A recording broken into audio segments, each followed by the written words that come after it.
আল্লাহ রাব্বুল আলামিন বলেন, হে ঈমানদারেরা, তুমি নিজেকে জাহান্নাম থেকে বাঁচাও, অধীনস্থদেরকেও জাহান্নাম থেকে বাঁচাও। এখন প্রশ্ন হলো, ঈমানদার নিজেকে জাহান্নামের আগুন থেকে কেমন করে বাঁচাবে? ঈমানদার আল্লাহ তাআলার হুকুম আহকাম মেনে চলার মাধ্যমে, ভালো কাজ করার মাধ্যমে, গুনার থেকে বাঁচার মাধ্যমে ঈমানদার নিজেকে জাহান্নাম থেকে বাঁচাবে। সাথে সাথে তার অধীনস্থদেরকেও জাহান্নাম থেকে বাঁচার পদ্ধতি শিক্ষা দেওয়ার মাধ্যমে জাহান্নাম থেকে সে বাঁচানোর চেষ্টা করবে। এই জন্য কোমলমতি যত শিশু আছে, প্রত্যেকটা শিশুর তার অভিভাবকের কাছে কিছু হক আছে। এই হকগুলোর মধ্যে অন্যতম একটি হক হলো, প্রত্যেকটা শিশু তার দ্বীন শিক্ষাটা মা বাবার মাধ্যমে তথা তাদের অভিভাবকের মাধ্যমে তাদের জন্য ব্যবস্থা করতে হবে। এই জন্য আমরা যারা অভিভাবক আছি, আমাদের প্রত্যেকের উপরে আমাদের অধীনস্থ ওই শিশুদের একটা হক যে আমরা তাদেরকে দ্বীন শিক্ষার ব্যবস্থা করে দিব। আর এই ইলমে দ্বীন শিক্ষা করাও যেমন জরুরি, ইলমে দ্বীন আমার আপনার অধীনস্থদেরকে শেখানো তেমন জরুরি। এখন ইলমে দ্বীন কোথার থেকে শিখব? অনেকে আছে হায়াতের অনেক বছর পার হয়ে গেছে, 50, 60, 70 বছর বয়স, এখন পর্যন্ত জরুরতে দ্বীন যতটুকু জ্ঞান শিক্ষা করা ফরজ ততটুকু তারা শিখে নাই। এইরকম অনেক মানুষ সমাজে আছে না নাই? জোরে বলেন। সমাজে অনেক মানুষ আছে 40-50 বছর ধরে নামাজ পড়ে, কিন্তু সূরাটা এখনো শুদ্ধ হয় নাই। এখনো অনেক মানুষ আছে নামাজ পড়তেছে দীর্ঘকাল ব্যাপী, যদি জিজ্ঞাসা করা হয় যে বলেন তো নামাজ ভাঙ্গার কয়টা কারণ, পারবে না। যদি জিজ্ঞাসা করা হয় ওযু ভাঙ্গার কারণ কয়টা, জিজ্ঞাসা করলে পারবে না। নামাজি নামাজ পড়তেছে, যদি বলা হয় নামাজের বাহিরে ভিতরের যে 13 ফরজ, বলেন পারবে না। যদি আপনি বলেন যে নামাজের ওয়াজিব গুলো, বলেন পারবে না। আপনি যদি জিজ্ঞাসা করেন বলেন তো ফরজ ছুইটা গেলে কি করতে হয়, কবে সও সিজদা দিলে কাম হয়ে যায়। এখন বলেন তো ফরজ যদি ছুইটা যায় সও সিজদা দিলে কাজ হবে, ওয়াজিব যদি ছুটে যায় সও সিজদা দিতে হবে। অনেক নামাজি ভালো মানুষ এখন পর্যন্ত এইগুলা জানে না, অথচ এইগুলো জানা তার জন্য আবশ্যকীয় জ্ঞানের অন্তর্ভুক্ত ছিল, ফরজ ছিল। এখন কথা হলো, আমাদের দেশে সাধারণত দ্বীন শিক্ষাটা 3টা পদ্ধতিতে হয়। একটা হলো আগে হয়তো বেশি হক্কানি পীর মাশায়েখের খানকায় গিয়া মানুষ দীর্ঘ সময় দিয়া দ্বীন শিখত, কিন্তু এখন ওই জিনিসটা কঠিন। দেখা যাবে একজন বিজ্ঞ আহলে হক পীর আছেন, তার মুরিদ অনেক, তার কাছে গিয়া মুসাফাই করা যায় না। আপনি ওযুর মাসালা কোন সময় শিখবেন? এটা ছিল একটা পদ্ধতি। দ্বিতীয় পদ্ধতি আছে উপমহাদেশে, সেটা হলো দাওয়াত ও তাবলীগের মাধ্যমে। দাওয়াত ও তাবলীগের মাধ্যমে মূলত দ্বীন শিখার ব্যবস্থাই ওখানে করা হয়েছিল। এই জন্য উলামায়ে কেরামের পরামর্শ মতো দ্বীন শিক্ষার ব্যবস্থা যেন করা যায়, এটাই ছিল উদ্দেশ্য। কিন্তু কিছু ভাই বুঝে না, তাদের কথা বাদ দেন। কিন্তু উলামায়ে কেরামের সাথে আপনার যদি পরিপূর্ণ ফরজ তথা জরুরতে দ্বীন শেখা না থাকে, আপনি বড় হয়ে গেছেন, মুরব্বী হয়ে গেছেন, এখন মাদ্রাসায় গিয়ে ভর্তি হওয়ার মতো সুযোগ নাই। আপনি এক কাজ করেন, উলামায়ে কেরামের তত্ত্বাবধানে 1 চিল্লা 2 চিল্লা 3 চিল্লায় চলে যান। আমার চাক্ষুষ দেখা অনেক মানুষ উলামায়ে কেরামের তত্ত্বাবধানে 1 চিল্লা 2 চিল্লা 3 চিল্লা দিয়ে আসছে। এমনও মানুষ যেই লোকটা সূরা ফাতিহা শুদ্ধভাবে পড়তে পারতো না, নামাজ কালাম কিছুই পড়তো না, সন্তানেরা জোর করে উলামায়ে কেরামের সাথে পাঠায়া দিছে 3 চিল্লায়। এই লোকটা 120 দিন উলামায়ে কেরামের সোহবতে থাইকা, তত্ত্বাবধানে থাইকা শুধু জরুরতে দ্বীন যতটুকু সুন্দর মতো শিখছে, সাথে সাথে 10-12টা সূরা সহি শুদ্ধভাবে শিখছে, যত মাসলা মাসাইল জরুরি সবগুলো শিখছে, এবং কোরআন শরীফের কয়েক পারাও শুদ্ধভাবে পড়া শিখা গেছে। এই জন্য যেহেতু এই দ্বীন শিক্ষা করা প্রত্যেক মুসলমানের উপরে ফরজ, আপনি যদি না জানেন এই দ্বীন, জরুরতে দ্বীন যদি আপনার না জানা থাকে, আপনি সর্ব অবস্থায় ফরজ তরকের গুনার উপর আপনার চলতেছে, এই গুনাহ হচ্ছে। এই জন্য অনুরোধ, সময় যদি থাকে, এই যে 2, 3, 4 বিশ্ব ইজতেমা উলামায়ে কেরামের তত্ত্বাবধানে হবে, অনুরোধ থাকবে, হায়াতের বহুত সময় তো অনেক কাজে কাটায় দিলাম, আমরা যারা ওই বিষয়ে অজ্ঞ ওলামায়ে কেরামের সাথে একটু পরামর্শ কইরা আল্লাহর রাস্তায় বের হয়ে যাব। আশা করি আমার আপনার জন্য আল্লাহ তাআলা অনেক কিছু সহজ করে দিবে। এলাকায় থাকলেও সম্ভব, কিন্তু যখন মানুষ এলাকায় থাকে হাজারো জরুরত থাকে, কিন্তু যখন 3 চিল্লার জন্য চলে যায় ওই জায়গায় আর কোনো জরুরত নাই, শুধু আমল আর আমল চলে। ঠিক কিনা বলেন? এই জন্য যারা বড় হয়ে গেছে তাদের জন্য এই চলতি ফিরতি মাদ্রাসা, দাওয়াত ও তাবলীগের মেহনত। 3 নাম্বার পদ্ধতি হলো এই মাদ্রাসাগুলো কিন্তু বড় গুরুত্বপূর্ণ জিনিস। এদেশে তাদের শাসন স্থায়ী করতে চেয়েছে, তাদের উদ্দেশ্য হলো শাসন দীর্ঘস্থায়ী করতে হবে। বাস্তবতা, উপমহাদেশে তখনও হিন্দুদের সংখ্যা বেশি ছিল, কিন্তু হিন্দুরা কোনো ফ্যাক্টর ছিল না, কারণ হিন্দুদেরকে বিভিন্নভাবে তারা বসে নিয়ে আসছে। তাদের এই দীর্ঘস্থায়ী রাজত্বের বড় বাধা ছিল মুসলমানেরা, উলামায়ে কেরাম। তারা অ্যানালাইসিস করলো কোথায় এই উলামায়ে কেরাম তৈরির ফ্যাক্টরি। তারা দেখে যে মাদ্রাসা হইল ফ্যাক্টরি।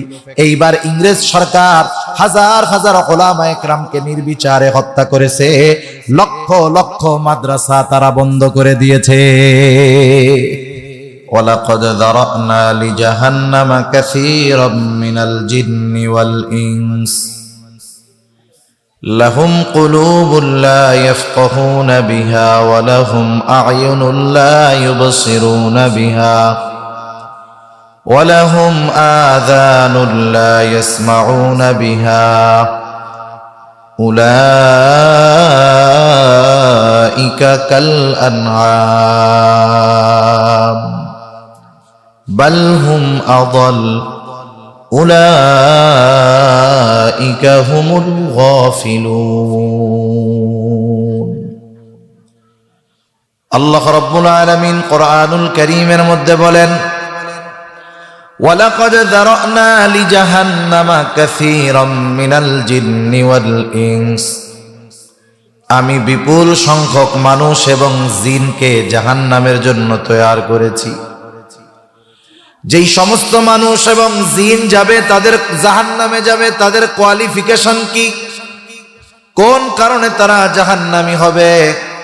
আল্লাহ রাব্বুল আলামিন বলেন, ওই সমস্ত মানুষ এবং জিন লাহুম কুলুবুন লা ইয়াফকাহুনা বিহা, আল্লাহ তাআলা যাদেরকে কলব দিয়েছিলেন, হৃদয় দিয়েছিলেন, ভালো মন্দ অনুধাবন করার যোগ্যতা আল্লাহ তাআলা দিয়েছিলেন, কিন্তু তারা এই হৃদয়টাকে ভালো মন্দ যাচাই বাছাইয়ের ক্ষেত্রে কাজে লাগায় নাই। মন্দটা বুঝার পরেও মন্দটা করেছে, ভালোটা বুঝবার পরেও ভালোর কাছে যায় নাই। তারা তাদের এই হৃদয়কে যথাযথভাবে কাজে লাগায় নাই। ওয়ালাহুম আ'য়ুনুন লা ইউবসিরুনা বিহা, আমি আল্লাহ যাদেরকে দৃষ্টিশক্তি দিয়েছিলাম, কিন্তু এই চোখ দিয়ে তারা দেখার মতো দেখে নাই। ওয়ালাহুম আযানুন লা ইয়াসমাউনা বিহা, আমি আল্লাহ যাদেরকে শ্রবণ শক্তি দিয়েছিলাম, কিন্তু এই শ্রবণ শক্তিকে যারা কাজে লাগায় নাই, কান থাকার পরেও বাস্তবে ওই কানের ব্যবহার সে সঠিকভাবে করে নাই। আল্লাহ তাআলা বলেন, উলাইকা কাল আনআম, ওই মানুষগুলো হৃদয় থাকার পরেও, চোখ থাকার পরেও, কান থাকার পরেও, দৃষ্টিশক্তি থাকার পরেও, শ্রবণ শক্তি থাকার পরেও, বুঝবার যোগ্যতা থাকার পরেও ওই মানুষগুলো হলো চতুষ্পদ জানোয়ারের মতো। আল্লাহ সুবহানাহু ওয়া তাআলা প্রথমে বললেন উলাইকা কাল আনআম, এই মানুষগুলো চতুষ্পদ জানোয়ারের মতো। এরপরেই আল্লাহ তাআলা বলেন না বালহুম আযাল, বরং ওই চতুষ্পদ জানোয়ারের চাইতেও এরা নিকৃষ্ট। কেন? কারণ আল্লাহ তাআলা 4 পায়া যত জন্তু আছে এদেরকে বুঝবার মতো যোগ্যতা দান করেন নাই। কোন গরুর ভালো মন্দ নির্ণয় করার যোগ্যতা নাই, কোন ছাগলের ভালো মন্দ নির্ণয় করার যোগ্যতা নাই। কোন কারো গরু যদি অপর আরেক মালিকের ক্ষেতের ফসল খেয়ে ফেলে, আপনি যদি গরুকে ছাগলকে বারবার ওয়াজ করেন, গরুরে আমি হইলাম তোর মালিক, তোর যদি খিদা লাগে তাইলে আমার জমিন থেকে খাইস, কিন্তু খবরদার ওই পাশের জমিন থেকে খাবি না, কারণ ওই জমিনের মালিক আমি না। এই ওয়াজ কইরা আপনি যদি গরু ছাগল রে আদর কইরা বুঝান, বলেন তো আপনার এই দরদ মাখা নসিহত বুঝবার মতো যোগ্যতা আল্লাহ গরু ছাগলকে দিয়েছে নাকি? এই জন্য মানুষ যদি আরেকজনেরটা না বইলা খায় কবিরা গুনাহ হয়, কিন্তু গরু ছাগল যদি অন্যের জমিনের ফসল খেয়ে ফেলে, বলেন তো গরুর সগীরা গুনাহ হয় নাকি? কারণ হলো এটা যে খাইলে গুনাহ হবে এই যোগ্যতা বোঝার মতো শক্তি আল্লাহ গরুকে দেয় নাই। গরুও কিন্তু দেখে, গরু দেখে, কিন্তু মানুষের দেখার ওদের দেখার মধ্যে তফাৎ আছে। গরু ছাগল এইগুলারও শ্রবণ শক্তি আছে, কিন্তু ওই শ্রবণ শক্তি দিয়ে শব্দ শোনে কিন্তু বোঝে না। এই জন্য মানুষ আর চতুষ্পদ জানোয়ার কখনো এক হইতে পারে না। কিন্তু আল্লাহ তাআলা কেন মানুষকে এই চতুষ্পদ জানোয়ারের সাথে প্রথমে কম্পেয়ার করলেন, তুলনা করলেন, আর কেনই বা পরে বললেন না বরং ওদের চাইতেও এরা নিকৃষ্ট? মোট কথা হইল গরুকে ভালো মন্দ বুঝবার যোগ্যতা আল্লাহ দেয় নাই, চোখ দিয়ে কান দিয়ে ভালো মন্দ শ্রবণ এবং দেখার যোগ্যতা আল্লাহ দেয় নাই। কিন্তু আল্লাহ তাআলা মানুষকে এইটা দিয়েছে, মানুষ এইটা পাওয়ার পরেও কাজে লাগায় না। আর চতুষ্পদ জানোয়ারকে তো আল্লাহ তাআলা এইগুলো দেয়নি নাই। এই জন্য প্রথমে গরু ছাগল চতুষ্পদ জানোয়ারের সাথে তুলনা করার পরে আল্লাহ তাআলা বললেন না বালহুম আদল, বরং ওই ধরনের মানুষ যারা তারা চতুষ্পদ জানোয়ারের চাইতেও নিকৃষ্ট। কারণ মানুষকে এগুলো দিয়েছেন আল্লাহ, ভালো মন্দ বুঝবার যোগ্যতা দিয়েছেন, অন্যান্যদেরকে তো দেন নাই। থাকার পরেও, যোগ্যতা থাকার পরেও কাজে লাগায় নাই, এই জন্য জানোয়ারের চাইতে এগুলো খারাপ। আল্লাহ তাআলা বলেন উলাইকা হুমুল গাফিলুন, এই মানুষগুলোর নাম আল্লাহ তাআলা দিয়েছেন গাফেল, এরা হলো গাফেল। এদেরকে দিয়া আল্লাহ তাআলা জাহান্নামের জ্বালানি হিসাবে ব্যবহার করবে। এই মানুষ আর জিন এরা হবে জাহান্নামের লাকড়ি, জাহান্নামের জ্বালানি। এই জন্য আমাকে আপনাকে যেন জাহান্নামের জ্বালানি না হতে হয়, জাহান্নামের লাকড়ি যেন না হতে হয়, এই জন্য এই দুনিয়ায় আমার আপনার অন্তর, চোখ, কানকে যথাযথভাবে কাজে লাগানোর দরকার আছে না? না, দরকার তো আছে, আমরা বুঝি, এরপরেও তো বাস্তব প্রয়োগ, বাস্তব ব্যবহার আমরা করি না।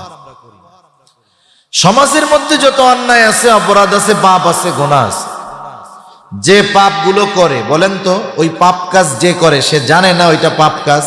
জানে? জানে। চোখ দিয়ে অন্যায় করে, গুনাহ করে, দেখে, সে জানে এটা গুনার কাজ। কান দিয়ে গান শোনে, অন্যান্য অশ্লীল কথাবার্তা শোনে, সে জানে এগুলো গুনার কাজ। একজন মানুষ যে জানে না তাকে জানানো, বোঝানো সহজ, যে না জেনে না বুঝে অন্যায় করে তাকে গুনার থেকে ফিরানো সহজ। কিন্তু যে ব্যক্তি জেনে বুঝে শুনে গুনাহ করে, অন্যায় করে, ওই মানুষগুলোকে পাপ থেকে ফেরানো কিন্তু অনেক কঠিন। যেমন একজন ঘুমায় আছে, বাস্তবেই ঘুম, এই লোককে ঘুম থেকে উঠানো কঠিন না, ও ডাক দিলে 2-4 ডাক দিলে উঠে যাবে। কিন্তু যে ঘুমায় নাই, ঘুমানোর বাম ধরছে, এর সহজে উঠাইতে পারবেন? 100 ডাক দিলে উঠবে না। আমাদের অবস্থা হলো সব আমাদের ঠিক আছে, আমরা সব বুঝি, এই জন্য আমাদের কেউ সহজে বুঝাইতে পারে না।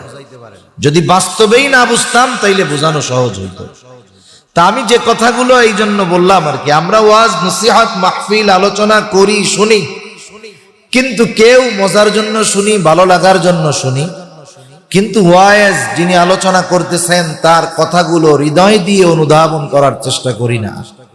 যদি আমরা হৃদয় দিয়ে কথাগুলো বুঝতাম, সাথে সাথে বাস্তব জীবনে যদি প্রয়োগ করতাম, তাহলে আশা করা যাইত আল্লাহ সুবহানাহু ওয়া তাআলা আসমানের বরকতের দুয়ার আমাদের জন্য খুলে দিতেন। ঠিক কিনা বলেন? তা সম্মানিত উপস্থিতি, আমি আপনাদের খেদমতে গুরুত্বপূর্ণ কয়েকটা কথা অতি অল্প সময়ে বলবার নিয়তে কোরআনুল কারীম থেকে দুটো আয়াত ও রাসূল আকরাম সাল্লাল্লাহু আলাইহি ওয়াসাল্লামের দুইটা হাদিস থেকে কিছু পাঠ করেছি। আল্লাহ তাআলার কাছে তৌফিক চাই, কিছু কথা অল্প সময় আল্লাহ বলার তৌফিক আমাকে দান করেন, যে কথাগুলো আমাদের সবার দুনিয়া এবং আখিরাতের জন্য কল্যাণকর হয়। সকলে বলি আমিন। আপনাদের হয়তো বর্তমান সময়ের শিক্ষা ব্যবস্থার ব্যাপারে মোটামুটি কিছু জানা আছে, সাথে সাথে পাঠ্যপুস্তকের ব্যাপারেও কম বেশি আপনাদের ধারণা আসছে। বাস্তবতা হলো, একটা জাতিকে যদি ধ্বংস করতে হয়, ওই জাতির প্রধানত দুটো বিষয়কে ধ্বংস করে দিতে হয়। কয়টা বিষয়? দুইটা বিষয়। আপনি একটা সভ্যতাকে ধ্বংস করতে চান, আর আমরা হলাম মুসলিম, আমাদের একটা সভ্যতা সংস্কৃতি আছে, আমাদের একটা মৌলিক শিক্ষা ব্যবস্থা আছে। আমরা বাংলাদেশের মুসলমান। অনেক সময় দেখবেবাদী যারা, যারা এরা আমাদের পরিচয়ের ক্ষেত্রে, তারা তাদের পরিচয়ের ক্ষেত্রেও বলে যে আমি হলাম বাঙালি বাংলাদেশি মুসলিম। আগে কি বলে? বাঙালি বাংলাদেশি, এরপরে বলে মুসলিম। এটা ওরা বলে। একটা জিনিস বুঝতে হবে, শব্দের তারতম্যের কারণে এখানে অনেক কিছুর লক্ষণ প্রকাশ পায়। আগে বাঙালি কেন বলে? ওরা বলে যে বাঙালি যত সংস্কৃতি আছে, সব সংস্কৃতি আমি বাঙালি হিসাবে আগে মানব, এরপরে বাংলাদেশি সভ্যতা সংস্কৃতি মানব, এরপরে মুসলিম সভ্যতা সংস্কৃতি আমি মানব। একটু খেয়াল করেন, আমি মুসলমান, বলেন তো ইসলাম আমাকে এক পূর্ণাঙ্গ জীবন ব্যবস্থা দিয়েছে কি দেয় নাই? আমি যদি পরিপূর্ণ ইসলামী জীবন ব্যবস্থার মতে আমি চলতে চাই, তাহলে বাংলাদেশি যত আইন কানুন আছে অনেক আইনের সাথে সাংঘর্ষিক হবে কি হবে না? অনেক আইনের সাথে সাংঘর্ষিক হবে। ওরা বলতে চায় মুসলিম হিসাবে ওই বিষয়গুলোই আমরা মেনে নিব যেই বিষয়গুলোর সাথে বাংলাদেশের আইনের কোনো সংঘর্ষ নাই।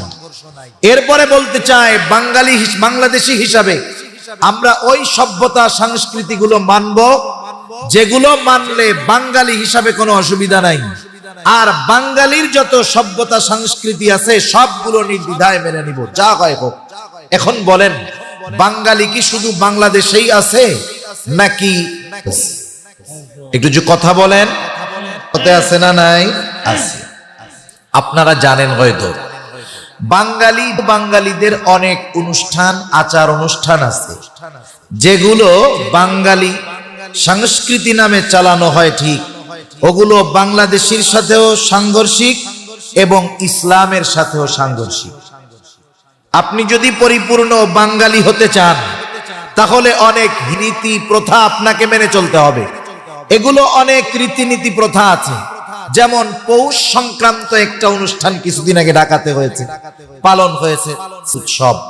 আমি এটার নাম আগে ওইরকম শুনি নাই। এটা পৌষ সংক্রান্ত একটা উৎসব, এটা বাঙালির একটা অনুষ্ঠান, তাদের একটা বিষয়, অথচ এটাকে বাংলাদেশি মুসলমানদের উপর বাঙালি সংস্কৃতি বলে চাপায়া দেওয়ার অপচেষ্টা চলতেছে। ওই বিষয়টা যদি কেউ বিশ্বাসের সাথে পালন করে, তাহলে তার ঈমান থাকবে না। যেমন বাংলা নববর্ষ উদযাপন আমাদের বাংলাদেশ থেকেও করা হয়, হয়তো সরকারি ছুটিও সেই দিন দেওয়া হয়, কিন্তু বলেন তো এই বাঙালি নববর্ষ বা বাংলা নববর্ষ উদযাপন করতে গিয়ে যেই ধরনের কথা, যেই ধরনের কাজ করা হয়, এটা বাংলাদেশি সংস্কৃতির সাথেও যায় না, আমাদের সংস্কৃতির সাথেও যায় না। এই জন্য এই সংস্কৃতি যদি আমাদের উপরে চাপায়া দেওয়া যায়, জোর করা লাগবে না। মুসলমান যদি মেনে নেয়, তাহলে অটোমেটিকলি বেঈমান হয়ে যাবে, ঠিক কিনা বলেন? এজন্য একটা জাতিকে যদি ধ্বংস করতে হয়, ওই জাতির মূল সভ্যতা সংস্কৃতি থেকে তাদের বের করে সভ্যতা সংস্কৃতি তাদের উপরে চাপায়া দিতে হয়। আজকে আফসোস, মুসলমান হিসাবে আমাদের ঐতিহ্য ছিল, মুসলিম হিসাবে আমাদের এক্সট্রা সংস্কৃতি ছিল, অথচ এটা আমাদের মধ্যে নাই। আমাদের মধ্যে কিছু তা সংস্কৃতি চাপায়া দিয়ে বোতলে মুসলমান, ভেতরে মদ ভরে দেওয়া হচ্ছে, ঠিক কিনা বলেন? বোতলের উপরে লেবেল লাগানো, এটা হালাল, এটা দুধ, এটা খুব ভালো জিনিস, কিন্তু ভেতরে ভরা হারাম জিনিস। এখন বলেন, লেভেলে যত থাক, নামে মুসলমান হোক, লেবাসে মুসলমানের মতো দেখা যাক, কিন্তু তার আকীদা বিশ্বাস যদি ইসলামের সাথে সাংঘর্ষিক হয়, বলেন তো ওই মুসলমানের কোনো দাম আছে নাকি? নাই। তাহলে একটা জাতিকে যদি ধ্বংস করতে হয়, এক নাম্বার দরকার হলো যে ওই জাতির মৌলিক সভ্যতা সংস্কৃতিকে ধ্বংস করে দেওয়া। এখন আমরা কি করব? এই বিষয়গুলো লম্বা আলোচনার দাবি রাখে, কিন্তু লম্বা আলোচনার সুযোগ নাই। আমরা কি করব? তারা পরিচয়ে বলে আমরা বাঙালি, বাংলাদেশি মুসলিম। আমরা পরিচয়ে বলবো আমরা মুসলিম, বাংলাদেশি, বাঙালি। আমরা বাংলাদেশি সভ্যতা সংস্কৃতি সব মেনে নিব যদি ইসলামের সাথে সাংঘর্ষিক না হয়। বাঙালি সভ্যতা সংস্কৃতি সব মানব যদি ইসলামের সাথে সাংঘর্ষিক না হয়। কিন্তু ইসলামের সাথে যেই বিষয়টা সাংঘর্ষিক হবে, এটা বাংলাদেশি সংস্কৃতি হলেও আমি মানব না, বাঙালি সংস্কৃতি হলেও মানব না, কারণ সর্বক্ষেত্রে আমাকে আমার দ্বীন ইসলামকে প্রাধান্য দিতে হবে, ঠিক কিনা বলেন? মূলত এখানেই আমরা ধরা পড়ে যাই, এখানেই আমাদের অনেক সরল মনা মুসলমান ধরা পড়ে যায়। সে আগে নিজের পরিচয় দিতে চায় বাঙালি, এরপরে বলতে চায় বাংলাদেশি, এরপরে বলতে চায় যে আমি মুসলিম। সে মুসলিম পরিচয়টাকে 3 নম্বরে নিয়ে আসে, অথচ উচিত ছিল মুসলিম পরিচয় থাকবে 1 নম্বরে। আমার মুসলমানিত্ব, ঈমান যেই কাজে ঠিক থাকবে সেটা আমি করতে রাজি। যেই কাজ করলে আমার মুসলমানিত্ব, ঈমান ঠিক থাকবে না, ওই কাজ জীবন গেলেও আমরা করব না, ঠিক কিনা বলে? সেজন্য আমরা আমাদের পরিচয়ের ক্ষেত্রে মুসলমান, এই পরিচয়টাকে অগ্রাধিকার দিব ইনশাআল্লাহ। দিব তো? এখন আপনি এই উসুলে গোটা জীবন চালান। মনে করেন, আমি একটা এক্সাম্পল দিই, আপনি মুসলমান, বাংলাদেশি, বাঙালি। বিবাহ শাদীর ক্ষেত্রে বাংলাদেশি কিছু সংস্কৃতি আছে, বাঙালি কিছু সংস্কৃতি আছে। বাঙালি বলতে ভারতীয় হতে পারে, বাংলাদেশীয় হতে পারে, পুরা বাংলার হিসাব ধরেন। এখন আপনি বিবাহে অনুষ্ঠানে আনন্দ আয়োজন করবেন, প্রথম পরিচয় মুসলমান। আপনি এখন ওই কাজগুলোই করতে পারবেন যেই কাজগুলো ইসলামের সাথে সাংঘর্ষিক নয়। এই উসুলের উপরে যদি আপনি আপনার আচার অনুষ্ঠান, সামাজিক, রাজনৈতিক, রাষ্ট্রীয়, পারিবারিক জীবন অতিবাহিত করেন, দেখবেন অমুসলিম কার্যকলাপ আপনার মধ্যে ঢুকতে পারবে না। আপনি যখন হিসাব করবেন, আমার বিবাহ অনুষ্ঠানে বা আমার আত্মীয় স্বজনের বিবাহ অনুষ্ঠানে গায়ে হলুদ, আপনাদের দেশে আছে এটা, এই গায়ে হলুদের অনুষ্ঠান দিবেন, আপনি একটু খোঁজ নেন যে এটা কি ইসলামের সাথে যায় কিনা, এটা কি আসলে ইসলামের সাথে সম্পৃক্ত কিনা। আপনি একটু অনুসন্ধান করেন, দেখবেন এটা সংস্কৃতির সাথে এটার কোনো সম্পর্ক নাই। এই গায়ে হলুদের প্রথা আসছে হিন্দু। এখন আপনি মুসলিম, প্রথম পরিচয় মুসলিম, তাহলে এই অনুষ্ঠানটা করতে গেলে মুসলমানিত্ব নিচে পড়ে যায়। যেহেতু আমি মুসলিম, এই কাজ করলে মুসলমানিত্ব নিচে পড়ে যায়, আমি এই কাজ লাথি মেরে সরাইয়া দিব, ঠিক কিনা বলে? এভাবে প্রত্যেকটা কর্মের ক্ষেত্রে নিজের পরিচয় মুসলমানিত্বকে প্রাধান্য দিয়ে যদি করেন, তাহলে সংস্কৃতি আমাকে আপনাকে আশা করা যায় গ্রাস করতে পারবে না। 2 নম্বর, একটা জাতিকে ধ্বংস করতে হলে ওই জাতির শিক্ষা ব্যবস্থাকে বিকৃতি করে দিতে হয়। আফসোসের ব্যাপার, আজকে এই 92% মুসলমানের দেশে, যেখানে স্কুল কলেজে, প্রাইমারি বলেন আর যাই বলেন, হাই স্কুল বলেন আর কলেজ বলেন, সব জায়গায় 92% মুসলমানের সন্তানেরা লেখাপড়া করে, ওই সব জায়গায় দিয়ে কালচারকে ঢুকায় দেওয়ার সর্বোচ্চ অপচেষ্টা করতেছে এবং ধীরে ধীরে এই শিক্ষা ব্যবস্থা থেকে ইসলামকে পূর্ণাঙ্গ রূপে বের করার অপচেষ্টা চালাচ্ছে, ঠিক কিনা বলেন? আপনারা যখন বই দেওয়া হয়েছে ক্লাস 3 ধর্ম বই, আমরাও প্রাইমারি স্কুলে পড়েছি, আপনারাও পড়ছেন।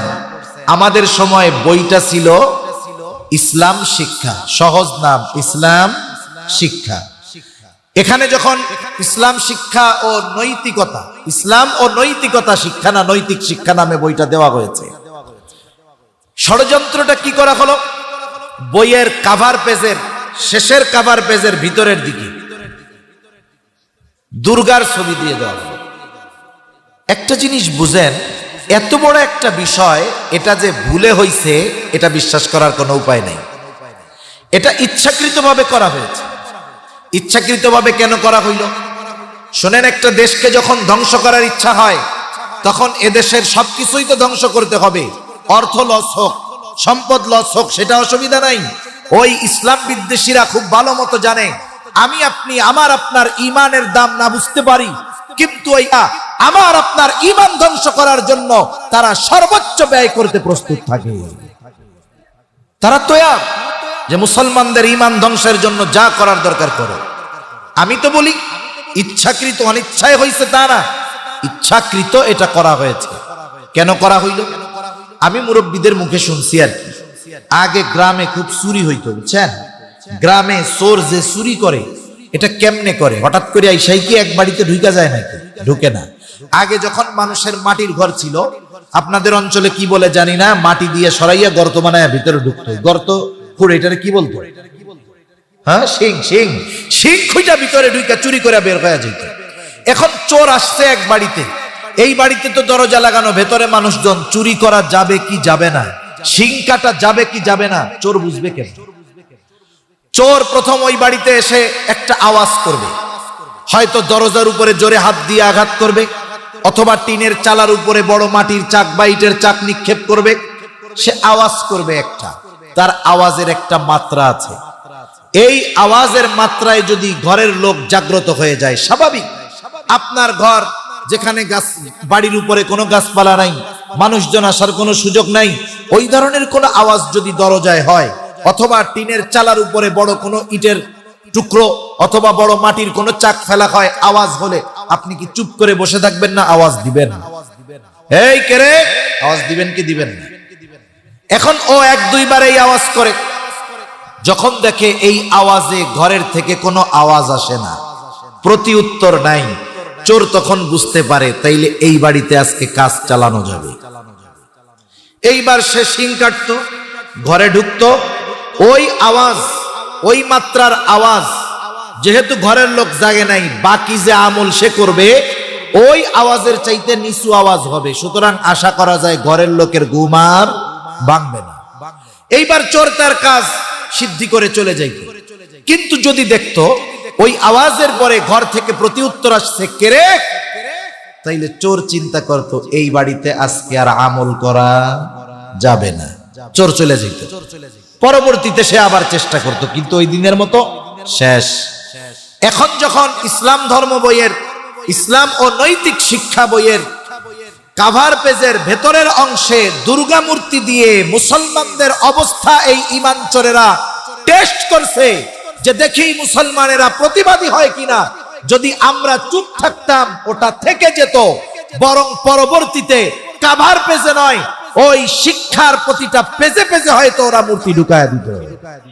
কিন্তু যখন জাগ্রত মুসলিম জনতা প্রতিবাদ করেছে, ওলামায়ে কেরাম থেকে নিয়ে সাধারণ ধর্মপ্রাণ মুসল্লি মুসলমান প্রতিবাদ করেছে, পরের দিন থেকে বই উঠায়া নিয়ে গেছে। আবার এই যে রাষ্ট্রের কোটি কোটি টাকা ব্যয় করলো, মূলত টেস্ট করলো আমাদের ইমানের অবস্থা কি।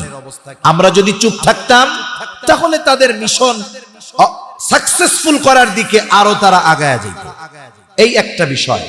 দ্বিতীয় আর একটা বিষয় যে দেখেন, আমরা যখন ইসলাম বই পড়েছি তখন নাম ছিল ইসলাম শিক্ষা।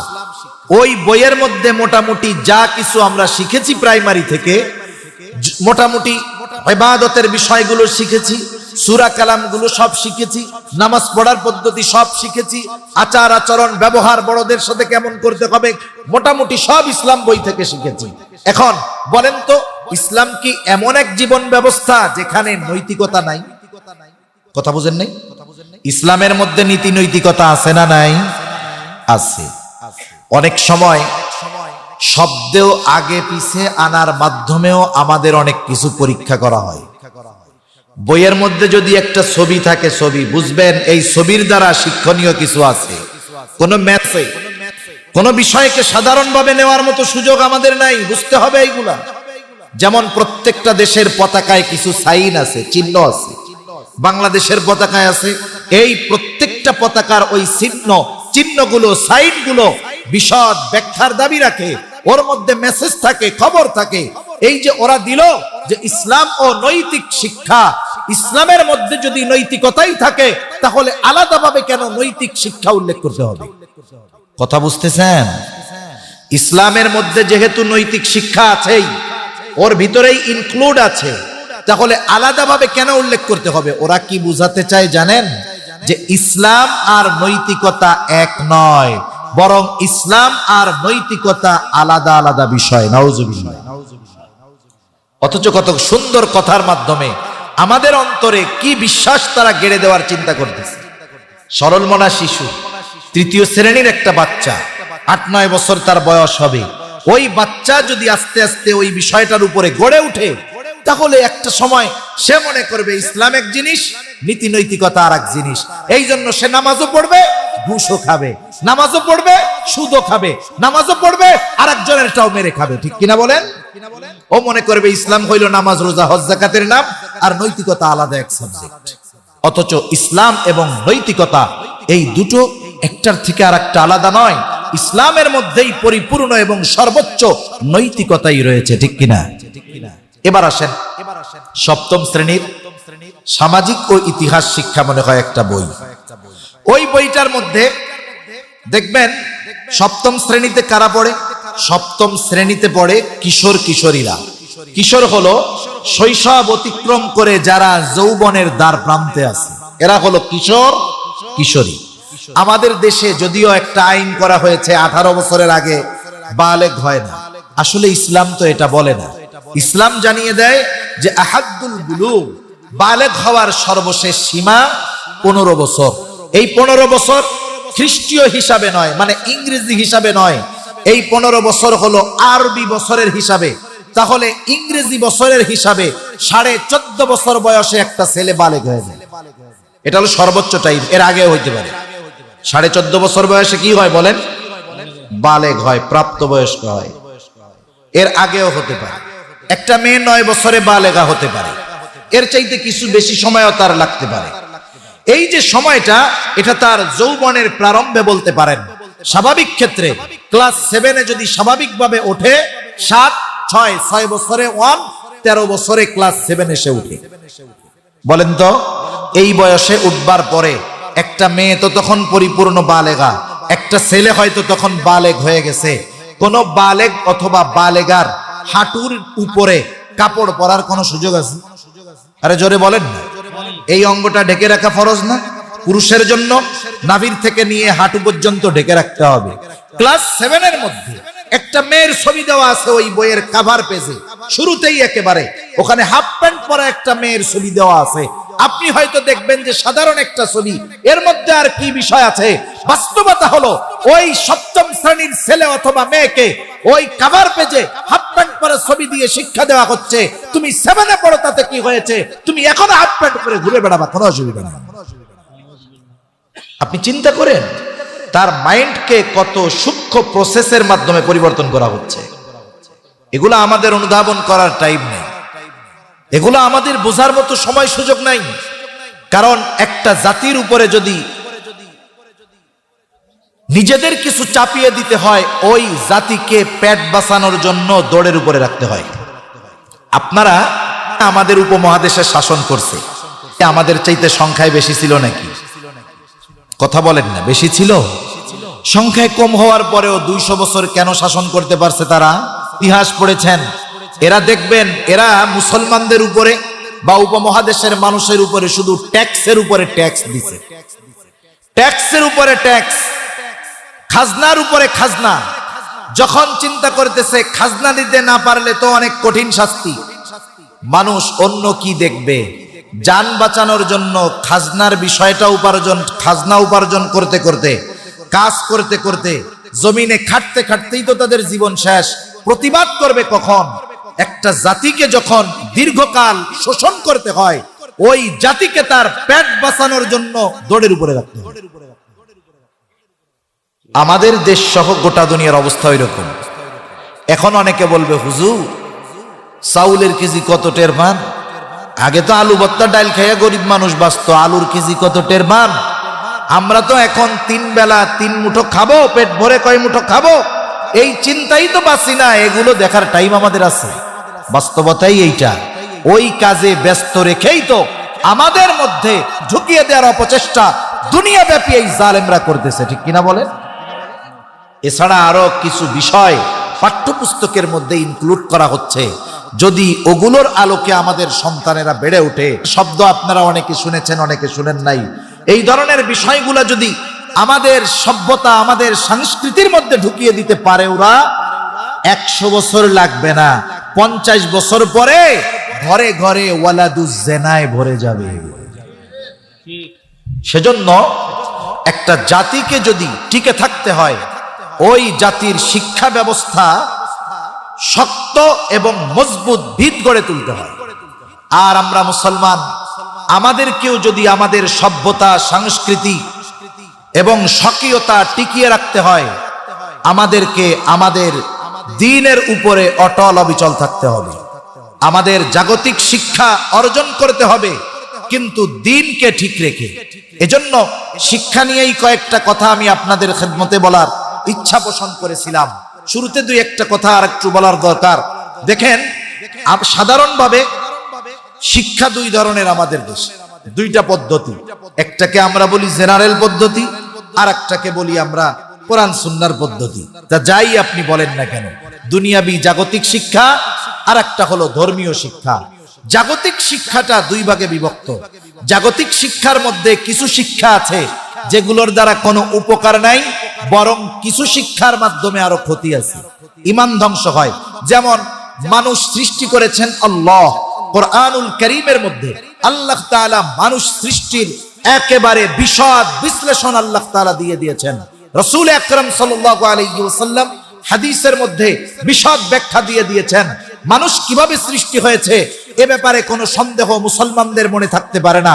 এখন কোন মুসলমানের সন্তান যদি স্কুল, কলেজ, ভার্সিটিতে গিয়ে পাব যে মানুষের পূর্বপুরুষ বানর ছিল, বানর থেকে বিবর্তনের মাধ্যমে একটা সময় বানর থেকে মানুষ হয়েছে, বলেন তো এই বিশ্বাস যদি কেউ করে, এই ব্যক্তির ঈমান থাকবে নাকি যাবে? এই শিক্ষাটা শুধু উপকারহীন নয়, বরং ঈমান ধ্বংসকারী। জাগতিক শিক্ষায় এমন কিছু বিষয় আছে, উপকার তো নাই, বরং ওই শিক্ষা যদি কেউ মানে, বিশ্বাস করে, তার ঈমান থাকবে না। দ্বিতীয় কিছু আছে উপকারী শিক্ষা, জাগতিক উপকারী শিক্ষা, যেমন ইঞ্জিনিয়ার, ডাক্তার, এগুলো দরকার। বরং এই জাগতিক শিক্ষা কেউ যদি অর্জন করে, দ্বীনের কাজে এই শিক্ষাকে ব্যয় করে, মানুষের কল্যাণে ব্যয় করে, তাহলে এই শিক্ষাটা তার আখিরাতেরও ফায়দা অর্জনের কারণ হবে। যেমন একজন ডাক্তার হয়েছে, ডাক্তার হলে তার কোনো সওয়াব হবে না, হলে কোনো গুনাহও হবে না।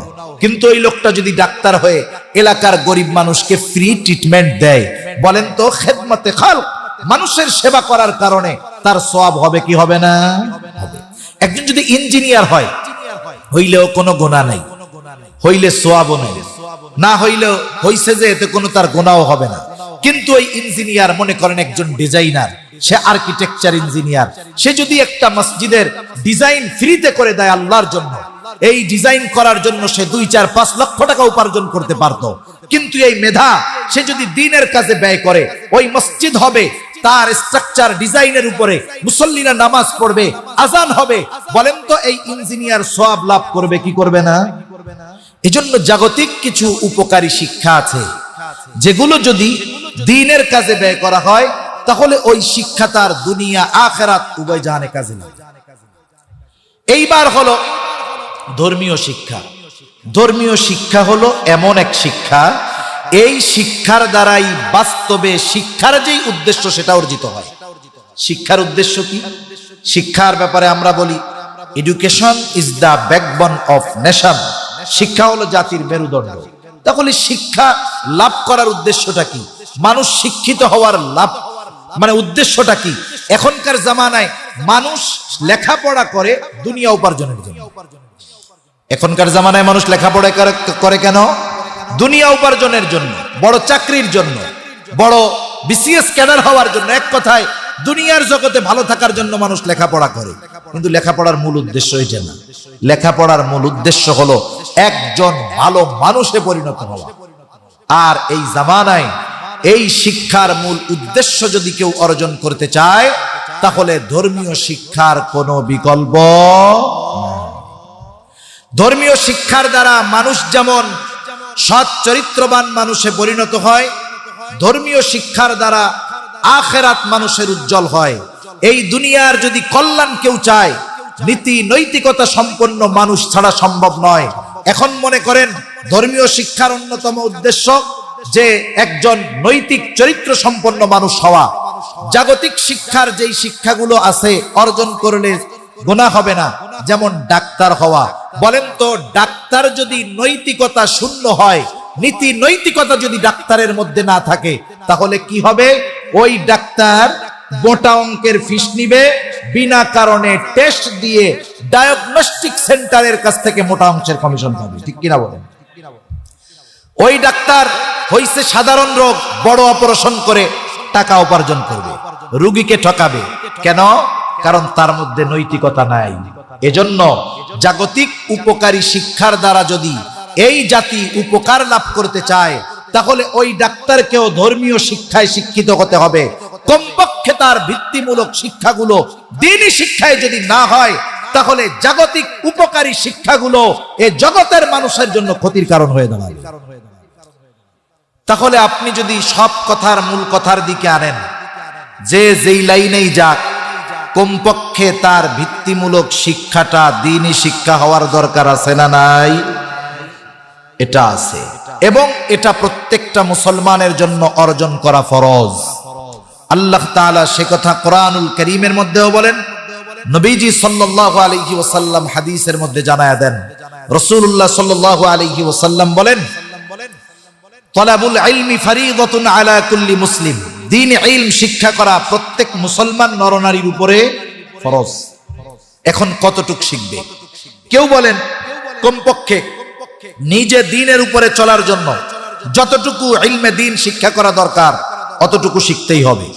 আবার কেউ কেউ বলেন না, কমপক্ষে নিজে দ্বীনের উপরে চলতে পারে এবং অধীনস্থদেরকেও দ্বীনের উপরে চালাতে পারে, ওই পরিমাণ কমপক্ষে শিখতে হবে। কেন? তারা বলেন, আল্লাহ তাআলা কোরআনুল কারীমের মধ্যে বলেন, ইয়া আইয়ুহাল্লাযীনা আমানু কু আনফুসাকুম ওয়া আহলিকুম নারা। আল্লাহ রাব্বুল আলামিন বলেন, হে ঈমানদারেরা, তুমি নিজেকে জাহান্নাম থেকে বাঁচাও, অধীনস্থদেরকেও জাহান্নাম থেকে বাঁচাও। এখন প্রশ্ন হলো, ঈমানদার নিজেকে জাহান্নামের আগুন থেকে কেমন করে বাঁচাবে? ঈমানদার আল্লাহ তাআলার হুকুম আহকাম মেনে চলার মাধ্যমে, ভালো কাজ করার মাধ্যমে, গুনার থেকে বাঁচার মাধ্যমে ঈমানদার নিজেকে জাহান্নাম থেকে বাঁচাবে। সাথে সাথে তার অধীনস্থদেরকেও জাহান্নাম থেকে বাঁচার পদ্ধতি শিক্ষা দেওয়ার মাধ্যমে জাহান্নাম থেকে সে বাঁচানোর চেষ্টা করবে। এই জন্য কোমলমতি যত শিশু আছে, প্রত্যেকটা শিশুর তার অভিভাবকের কাছে কিছু হক আছে। এই হকগুলোর মধ্যে অন্যতম একটি হক হলো প্রত্যেকটা শিশু তার দ্বীন শিক্ষাটা মা বাবার মাধ্যমে তথা তাদের অভিভাবকের মাধ্যমে তাদের জন্য ব্যবস্থা করতে হবে। এই জন্য আমরা যারা অভিভাবক আছি, আমাদের প্রত্যেকের উপরে আমাদের অধীনস্থ ওই শিশুদের একটা হক যে আমরা তাদেরকে দ্বীন শিক্ষার ব্যবস্থা করে দিব।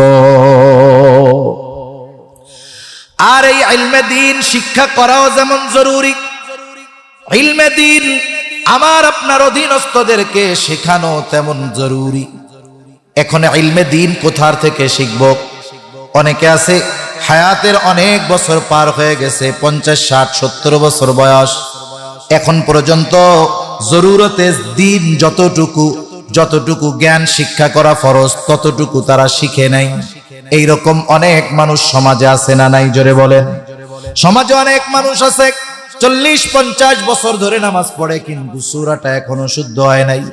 এখনো অনেক মানুষ আছে নামাজ পড়তেছে দীর্ঘকাল ব্যাপী, যদি জিজ্ঞাসা করা হয় যে বলেন তো নামাজ ভাঙ্গার কয়টা কারণ, পারবে না। যদি জিজ্ঞাসা করা হয় ওযু ভাঙ্গার কারণ কয়টা, জিজ্ঞাসা করলে পারবে না। নামাজি নামাজ পড়তেছে, যদি বলা হয় নামাজের বাহিরে ভিতরের যে 13 ফরজ, বলেন পারবে না। যদি আপনি বলেন যে নামাজের ওয়াজিব গুলো, বলেন পারবে না। আপনি যদি জিজ্ঞাসা করেন বলেন তো ফরজ ছুইটা গেলে কি করতে হয়, কবে সৌ সিজদা দিলে কাম হয়ে যায়। এখন বলেন তো, ফরজ যদি ছুটে যায় সহসিজদা দিলে কাজ হবে, ওয়াজিব যদি ছুটে দেয় সহসিজদা দিতে হবে। অনেক নামাজি ভালো মানুষ এখন পর্যন্ত এগুলা জানে না, অথচ এইগুলো জানা তার জন্য আবশ্যকীয় জ্ঞানের অন্তর্ভুক্ত ছিল, ফরজ ছিল। এখন কথা হলো, আমাদের দেশে সাধারণত দিন শিক্ষাটা তিনটা পদ্ধতিতে হয়। একটা হলো আগে হইতো বেশি হক্কানি পীর মাশায়েখের খানকায় গিয়া মানুষ দীর্ঘ সময় দিয়া দিন শিখত, কিন্তু এখন ওই জিনিসটা কঠিন। দেখা যাবে একজন বিজ্ঞ আহলে হক পীর আছেন, তার মুরিদ অনেক, তার কাছে গিয়া মুসাফাই করা যায় না। আপনি ওযুর মাসালা কোন সময় শিখবেন? এটা ছিল একটা পদ্ধতি।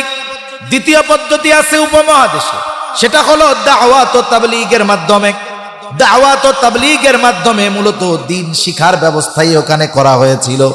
এই জন্য উলামায়ে কেরামের পরামর্শ মতো দিন শিক্ষার ব্যবস্থা যেন করা যায়, এটাই ছিল উদ্দেশ্য। কিন্তু কিছু ভাই বুঝে না, তাদের কথা বাদ দেন। কিন্তু উলামায়ে কেরামের সাথে আপনার যদি পরিপূর্ণ ফরজ তথা জরুরতে দিন শেখা না থাকে, আপনি বড় হয়ে গেছেন, মুরব্বী হয়ে গেছেন, এখন মাদ্রাসায় গিয়ে ভর্তি হওয়ার মতো সুযোগ নাই। আপনি এক কাজ করেন, উলামায়ে কেরামের তত্ত্বাবধানে 1 চিল্লা 2 চিল্লা 3 চিল্লায় চলে যান। আমার চাক্ষুষ দেখা অনেক মানুষ উলামায়ে কেরামের তত্ত্বাবধানে 1 চিল্লা 2 চিল্লা 3 চিল্লা দিয়ে আসছে। এমনও মানুষ যেই লোকটা সূরা ফাতিহা শুদ্ধভাবে পড়তে পারতো না, নামাজ কালাম কিছুই পড়তো না, সন্তানেরা জোর করে উলামায়ে কেরামের সাথে পাঠায়া দিছে 3 চিল্লায়। এই লোকটা 120 দিন উলামায়ে কেরামের সোহবতে থাইকা, তত্ত্বাবধানে থাইকা শুধু জরুরতে দিন যতটুকু সুন্দর মতো শিখছে, সাথে সাথে 10-12টা সূরা সহি শুদ্ধভাবে শিখছে, যত মাসলা মাসাইল জরুরি সবগুলো শিখছে, এবং কোরআন শরীফের কয়েক পারাও শুদ্ধভাবে পড়া শিখা গেছে। এই জন্য যেহেতু এই দিন শিক্ষা করা প্রত্যেক মুসলমানের উপরে ফরজ, আপনি যদি না জানেন এই দিন, জরুরতে দিন যদি আপনার না জানা থাকে, আপনি সর্ব অবস্থায় ফরজ তরকের গুনার উপর আপনার চলতেছে, এই গুনাহ হচ্ছে। এই জন্য অনুরোধ, সময় যদি থাকে, এই যে 2, 3, 4 বিশ্ব ইজতেমা উলামায়ে কেরামের তত্ত্বাবধানে হবে। অনুরোধ থাকবে, হায়াতের বহুত সময় তো অনেক কাজে কাটায় দিলাম, আমরা যারা ওই বিষয়ে অজ্ঞ, উলামায়ে কেরামের সাথে একটু পরামর্শ কইরা আল্লাহর রাস্তায় বের হয়ে যাব। আশা করি আমার আপনার জন্য আল্লাহ তাআলা অনেক কিছু সহজ করে দিবে। এলাকায় থাকলেও সম্ভব, কিন্তু যখন মানুষ এলাকায় থাকে হাজারো জরুরত থাকে, কিন্তু যখন 3 চিল্লার জন্য চলে যায়, ওই জায়গায় আর কোনো জরুরত নাই, শুধু আমল আর আমল চলে। ঠিক কিনা বলেন? এই জন্য যারা বড় হয়ে গেছে তাদের জন্য এই চলতি ফিরতি মাদ্রাসা, দাওয়াত ও তাবলীগের মেহনত। 3 নম্বর পদ্ধতি হলো এই মাদ্রাসা। এই মাদ্রাসাগুলো কিন্তু বড় গুরুত্বপূর্ণ জিনিস। এদেশে এখন তাদের শাসন স্থায়ী করতে চেয়েছে। তাদের উদ্দেশ্য হলো শাসন দীর্ঘস্থায়ী করতে হবে। বাস্তবতা, উপমহাদেশে তখনও হিন্দুদের সংখ্যা বেশি ছিল, কিন্তু হিন্দুরা কোনো ফ্যাক্টর ছিল না, কারণ হিন্দুদেরকে বিভিন্নভাবে তারা বসে নিয়ে আসছে। তাদের এই দীর্ঘস্থায়ী রাজত্বের বড় বাধা ছিল মুসলমানেরা, উলামায়ে কেরাম। তারা অ্যানালাইসিস করলো কোথায় এই উলামায়ে কেরাম তৈরির ফ্যাক্টরি। তারা দেখে যে মাদ্রাসা হইল ফ্যাক্টরি। এইবার ইংরেজ সরকার হাজার হাজার উলামায়ে কেরামকে নির্বিচারে হত্যা করেছে, লক্ষ লক্ষ মাদ্রাসা তারা বন্ধ করে দিয়েছে। এই মাদ্রাসা বন্ধ করছে যাতে উলামায়ে কেরাম আলেম আর তৈয়ার না হয়। ওরা বুঝতে পারছে যদি মাদ্রাসাগুলো থাকে, আলেম হবে, আমাদের এই জুলুম নির্যাতনের অবসান দ্রুত ঘটে যাবে। এজন্য ওরা ওদের ক্ষমতাকে দীর্ঘস্থায়ী করার জন্য মাদ্রাসা ধ্বংস করছে, উলামায়ে কেরামকে হত্যা করছে। কারণ এই মাদ্রাসাগুলো হলো দিন, ঈমান হেফাজতের দুর্গ। এই মাদ্রাসাগুলো ঈমান হেফাজতের ক্যান্টনমেন্ট। কয়েক বছর আগে আমি বাংলাদেশের একেবারে এক শেষ সীমান্ত বান্দরবন্দিয়া একেবারে শেষ সীমান্তে গেছি। ওই জায়গায় অনেক বাঙালি আছে। বাঙালিয়া বলতেছে, হুজুর, কয়েক বছর আগেও আমরা আসরের নামাজের পর পর মাগরিবের আগে ঘরের মধ্যে ঢুকতাম, আর ফজরের পরে সূর্য উঠলে এরপরে উঠতাম। কোন কারণে ভাই? বলে এলাকাটা ছিল অনিরাপদ, গ্রুপ ছিল এই জায়গায়। রাত্রে কাউরে পাইলে ধইরা নিয়ে যাইতো, মুক্তিপণ দাবি করতো, না দিলে মাইরা ফেলতো। কিন্তু এখন কি তো মাহফিল করতেছেন, কেমনে করতেছেন? বলে হুজুর আমাদের দুই এলাকার দুই পাশে দুইটা ক্যান্টনমেন্ট হয়েছে, ক্যাম্প হয়েছে। একটা হলো আর্মির ক্যাম্প আর একটা হলো বিজিবির ক্যাম্প। দুইটা ক্যাম্পে 50 জন 100 জন করে সৈন্য আছে। এই দুইটা ক্যাম্প যখন এলাকায় চালু হয়ে গেল, এখন আমরা নিরাপদ। রাত 12টা 1টা 2টা পর্যন্ত বাজারে থাকলেও কোনো টেনশন নাই। একটু চিন্তা করে দেখেন, দুইটা ক্যাম্প হওয়ার কারণে গোটা বিশাল এক এলাকার মানুষের জানমালের নিরাপদ হয়ে গেছে।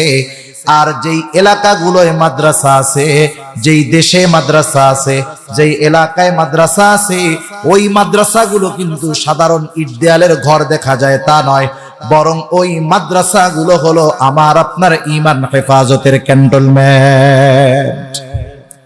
দেশের উপরে যখন আক্রমণ আসে, আমাদের প্রতিরক্ষা বাহিনী যেমন শত্রুর উপরে ঝাঁপায় পড়ে, অনুরূপভাবে যখন কোথাও থেকে আমাদের ঈমানের উপরে আঘাত আসে, এই ক্যান্টনমেন্ট থেকেই সৈন্যবাহিনীরা আগে প্রতিবাদ করে। ঠিক কিনা বলেন? বলেন তো কোন দেশে আগে কি সাধারণ মানুষ নাকি আগে প্রতিরক্ষা বাহিনী করে? আগে সৈনিক নামে, সেনাবাহিনী নামে, এরপরে যখন সেনাবাহিনীর শর্ট দেখা যায়, এইবার সাধারণ মানুষকে শর্ট টাইম ট্রেনিং দিয়ে নামায় দেওয়া হয়।